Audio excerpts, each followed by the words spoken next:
And the Lord spake unto Moses, saying, On the first day of the first month shalt thou set up the tabernacle of the tent of the congregation. And thou shalt put therein the ark of the testimony, and cover the ark with the veil. And thou shalt bring in the table, and set in order the things that are to be set in order upon it, and thou shalt bring in the candlestick, and light the lamps thereof. And thou shalt set the altar of gold for the incense before the ark of the testimony, and put the hanging of the door to the tabernacle. And thou shalt set the altar of the burnt offering before the door of the tabernacle of the tent of the congregation. And thou shalt set the laver between the tent of the congregation and the altar, and shalt put water therein. And thou shalt set up the court round about, and hang up the hanging at the court gate. And thou shalt take the anointing oil, and anoint the tabernacle, and all that is therein, and shalt hallow it, and all the vessels thereof, and it shall be holy. And thou shalt anoint the altar of the burnt offering, and all his vessels, and sanctify the altar, and it shall be an altar most holy. And thou shalt anoint the laver and his foot, and sanctify it. And thou shalt bring Aaron and his sons unto the door of the tabernacle of the congregation, and wash them with water. And thou shalt put upon Aaron the holy garments, and anoint him, and sanctify him, that he may minister unto me in the priest's office. And thou shalt bring his sons, and clothe them with coats.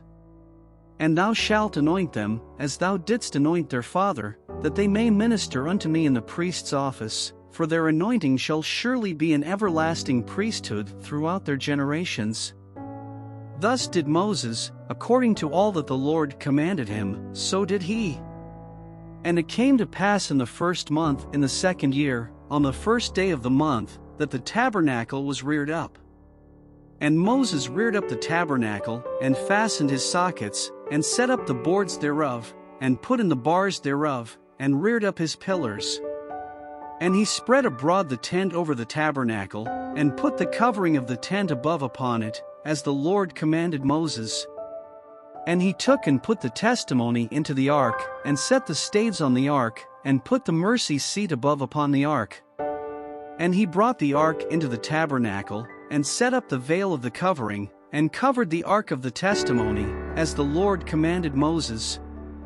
And he put the table in the tent of the congregation, upon the side of the tabernacle northward, without the veil. And he set the bread in order upon it before the Lord, as the Lord had commanded Moses. And he put the candlestick in the tent of the congregation, over against the table, on the side of the tabernacle southward. And he lighted the lamps before the Lord, as the Lord commanded Moses. And he put the golden altar in the tent of the congregation before the veil. And he burnt sweet incense thereon, as the Lord commanded Moses. And he set up the hanging at the door of the tabernacle. And he put the altar of burnt offering by the door of the tabernacle of the tent of the congregation, and offered upon it the burnt offering and the meat offering, as the Lord commanded Moses. And he set the laver between the tent of the congregation and the altar, and put water there, to wash withal. And Moses and Aaron and his sons washed their hands and their feet thereat. When they went into the tent of the congregation, and when they came near unto the altar, they washed, as the Lord commanded Moses. And he reared up the court round about the tabernacle and the altar, and set up the hanging of the court gate. So Moses finished the work. Then a cloud covered the tent of the congregation, and the glory of the Lord filled the tabernacle. And Moses was not able to enter into the tent of the congregation, because the cloud abode thereon, and the glory of the Lord filled the tabernacle. And when the cloud was taken up from over the tabernacle, the children of Israel went onward in all their journeys. But if the cloud were not taken up, then they journeyed not till the day that it was taken up. For the cloud of the Lord was upon the tabernacle by day, and fire was on it by night, in the sight of all the house of Israel, throughout all their journeys.